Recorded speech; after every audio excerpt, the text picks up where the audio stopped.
Oke, baik. Saat ini saya akan share beberapa draft pertanyaan terkait siklus pembelian yang nantinya kelompok Project AIS ini akan pergi ya untuk mendapatkan informasi. Jadi tahap pertama kita akan mendapatkan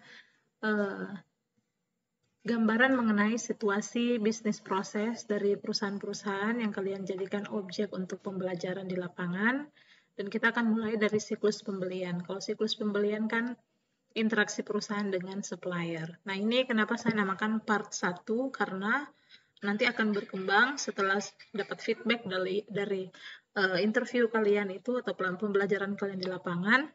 Kita mungkin bisa berkembang untuk hal-hal apa lagi yang akan kita tanyakan ya. Tetapi intinya dalam poin-poin pertanyaan ini jangan ditanyakan secara kaku ya. Jadi artinya lebih fleksibel dan pertanyaan ini sudah harus dikuasai dulu sehingga kalian bisa dengan siap dan sangat lebih nyaman ya untuk berinteraksi menanyakan poin-poin penting yang perlu untuk ditanyakan. Oke. Nah, sebelum saya lanjut, ini adalah catatan penting yang perlu diperhatikan.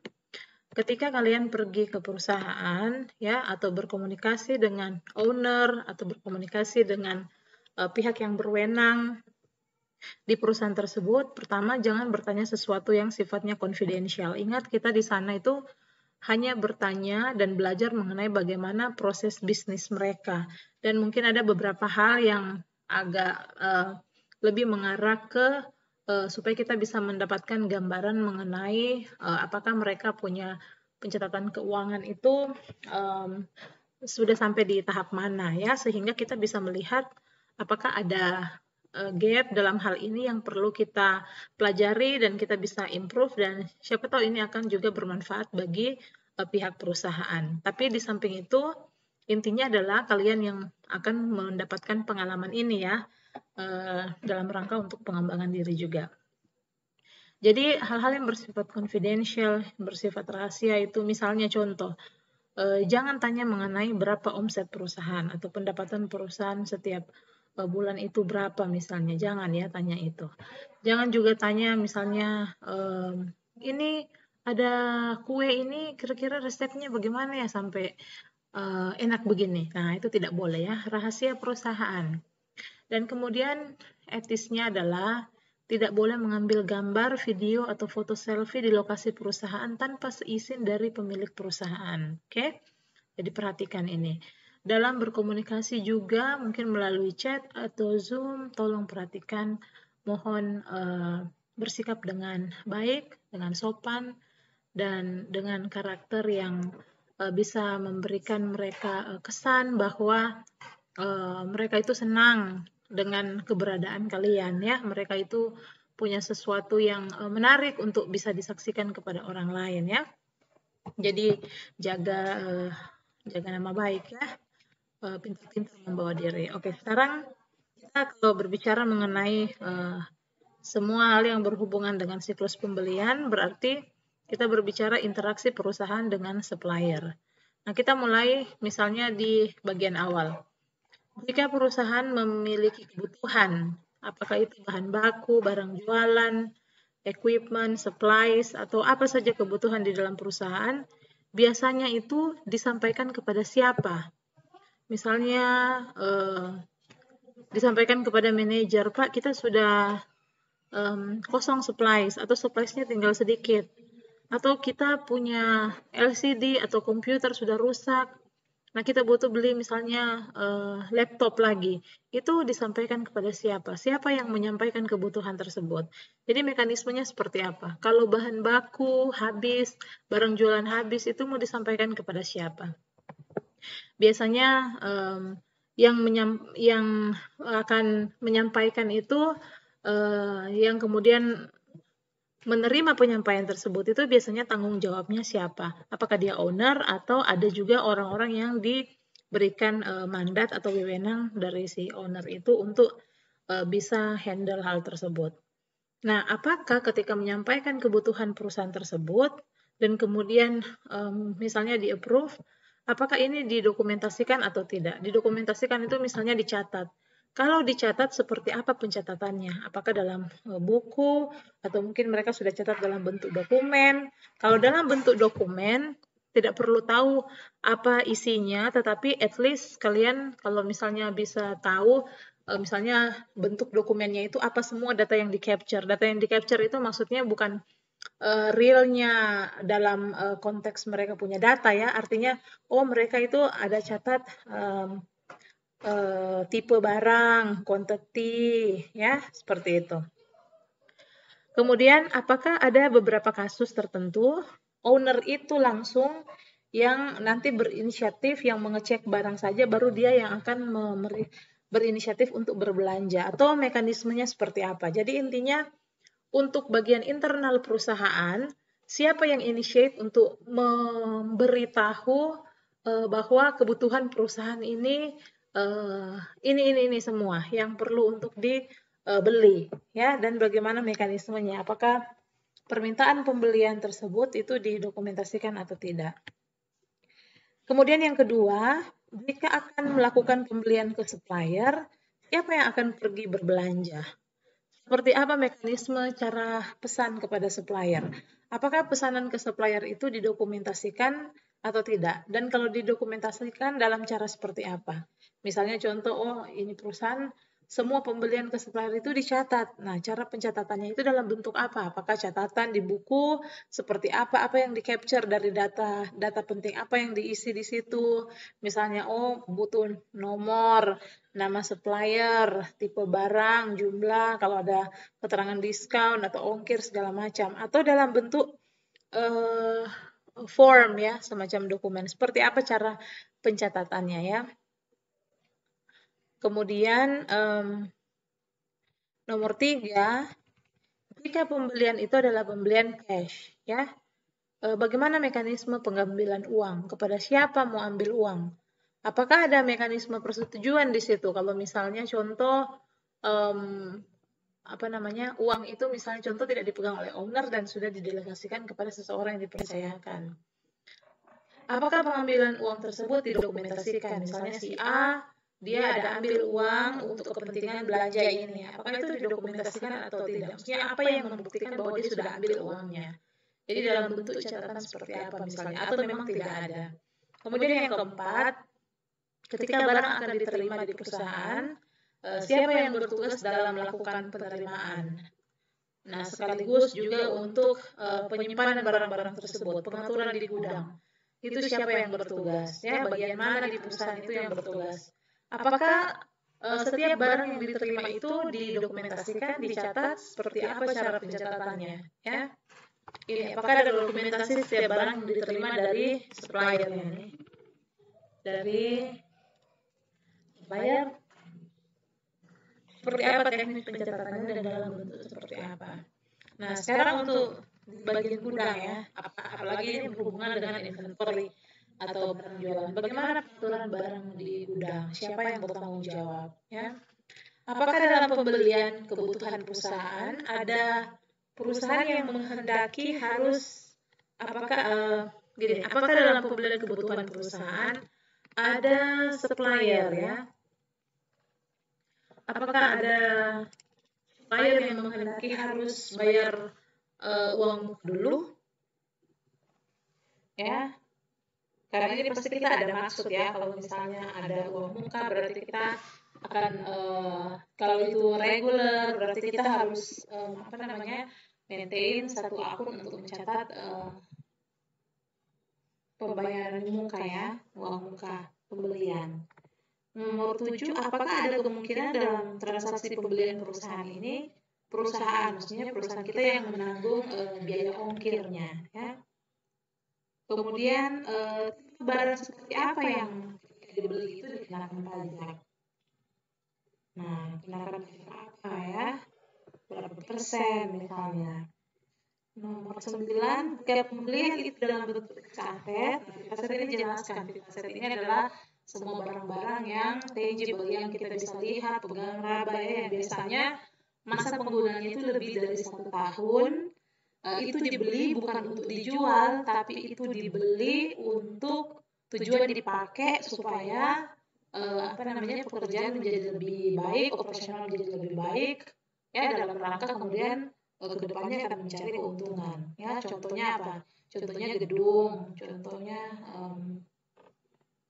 tanah, contohnya equipment, laptop, meja, AC, ya, itu semua. Kalau pembelian itu dalam bentuk fixed asset, apakah setelah dibeli fixed asset itu diinventarisir, dicatat? Apakah perusahaan itu juga kemudian secara rutin ada pemeriksaan berkala mengenai ketersediaan dari fixed asset ini? Misalnya, kalau ditanyakan, kira-kira fixed asset di perusahaan ini ada berapa banyak misalnya contoh nilainya? Apakah perusahaan dengan cepat bisa mengetahuinya? Nah, apakah ada pencatatan setiap kali beli aset itu selalu diinventarisir supaya kita tahu apa semua yang kita sudah beli dan kita bisa ada pemeriksaan berkala, maksudnya di perusahaan ada pemeriksaan berkala bahwa perusahaan itu tahu persis bahwa laptopnya di perusahaan itu ada berapa, LCD ada berapa, dan tahu kepada siapa yang bertanggung jawab untuk pemeliharaan dari fixed asset tersebut. Kemudian nomor 10, jika akan membayar hutang kepada supplier, misalnya ini pembelian on account ya kepada supplier. Bagaimana mekanisme pembayaran hutang kepada supplier? Atau mungkin kita punya supplier itu kita harus belanja ke mereka seminggu sekali. Nah, seperti apa teknisnya itu? Kalau dia pembelian hutangnya pembelian on account, nah siapa yang akan memberikan uang atau pembayaran itu kepada supplier? Via apa? Cash, transfer, atau cara yang lain. Nah, kemudian nomor 11 ini berbicara mengenai siklus pembelian ini kan kita lihat dari pertanyaan sebelumnya itu kan ada beberapa fungsi ya. Jadi ada yang fungsi yang melakukan permintaan kebutuhan, pembelian, ada fungsi untuk order barang, ada fungsi untuk atau aktivitas ya untuk melakukan penerimaan dan pengaturan barang, ada aktivitas atau fungsi untuk membayar, ada juga aktivitas yang mungkin ada yang melakukan pencatatan ya. Nah, apakah setiap fungsi atau aktivitas ini ditangani oleh orang yang sama atau masing-masing fungsi ini ditangani oleh orang yang berbeda? Jadi orang yang pergi bayar itu beda dengan orang yang melakukan pencatatan kalau perusahaan ada melakukan pencatatan. Atau orang yang melakukan order pembelian itu adalah orang yang berbeda dengan yang pergi bayar. Dan orang berbeda dengan orang yang menerima atau menghandle barang yang diterima ya dari pembelian tersebut.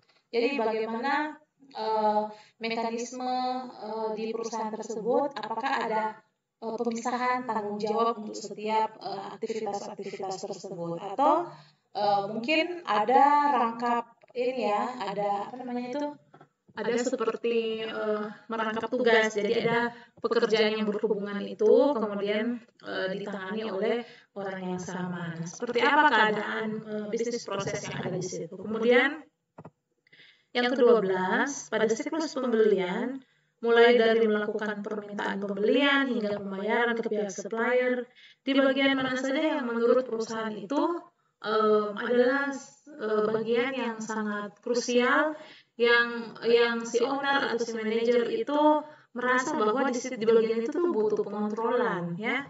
Misalnya kan seperti contoh mekanisme persetujuan ya dari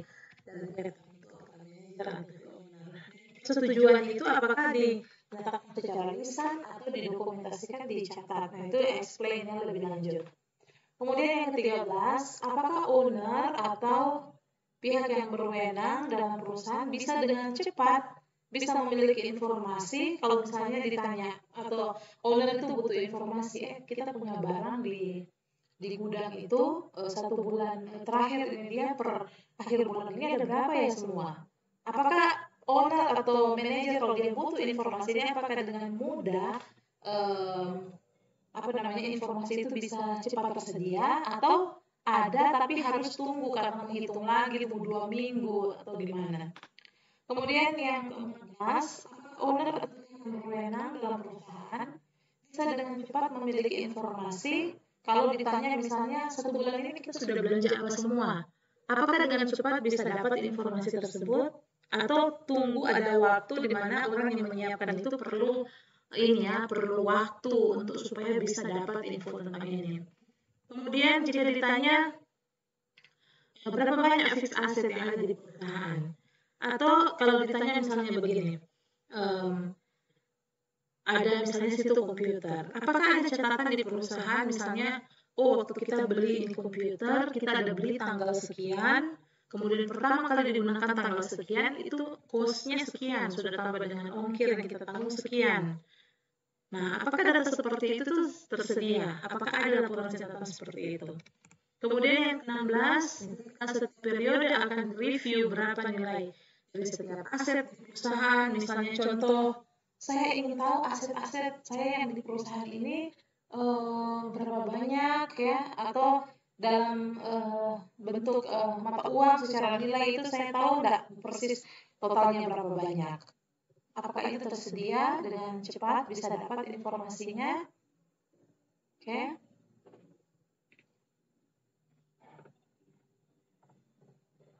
Kemudian nomor 17, jika ada fungsi pencatatan, misalnya oke, kita di perusahaan ada melakukan pencatatan, misalnya terkait barang yang dibeli atau ada tagihan dari si supplier.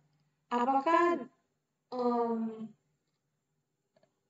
kalau kita bicara keterkaitannya dengan aktivitas pencatatan ini, apakah orang yang sama juga yang terlibat dalam kegiatan operasional? Jadi misalnya dia yang bayar, dia yang mencatat transaksi, atau dia yang mencatat catatan tentang pembayaran hutang atau pembayaran cash dan lain sebagainya, ya.